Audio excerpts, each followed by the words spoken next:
Well, we all need help sometimes. We've seen that a lot during coronavirus, but it isn't always easy to ask for it. As we pack the pantries, we want to talk about getting over that feeling. Maybe sometimes it's pride, not being able to ask. So joining me live is Dr. Zach Adams, a psychologist at IU Health, to talk a little bit about that. Doctor, good morning to you.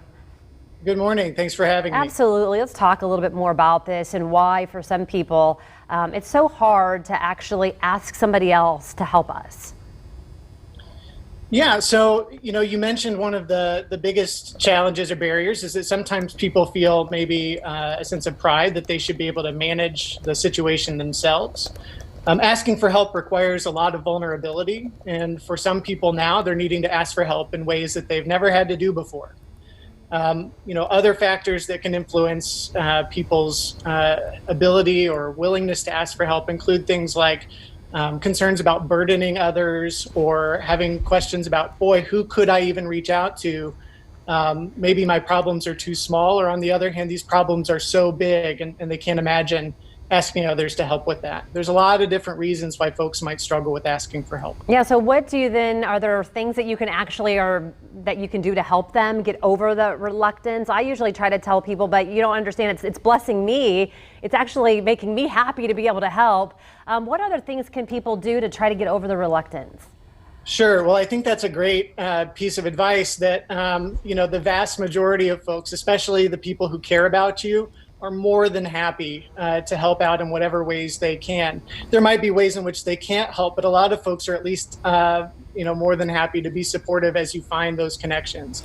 I think a few other things to keep in mind is that, when you ask for help, you retain control over the terms. So you get to decide who you ask, when you ask, how you ask, and even the reasons why.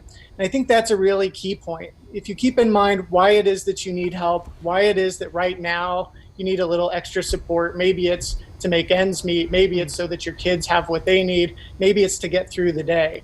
Keeping that why and that reason in mind sometimes can be a really strong motivator. Yeah, that was one of the tips, or kind of the talking points today, was to remember that it's only temporary. Before we run out of time, I want to make sure we get time to talk about one of your last talking points, and that's if somebody is in the position to give somebody help, what should they do to be able to maybe make it easier for the person that maybe maybe has too much pride or is struggling because they just feel bad, for us to be able to help somebody?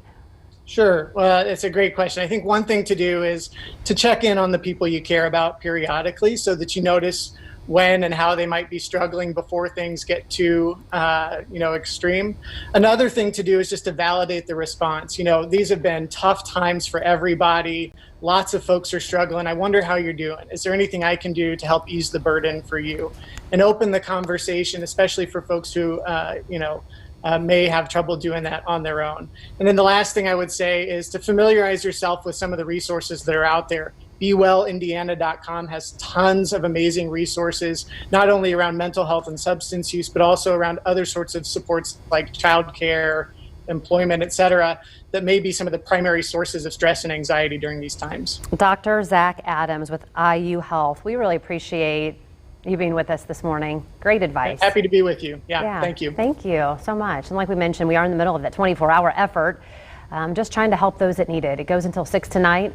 $5 can feed a family of 4 for an entire day.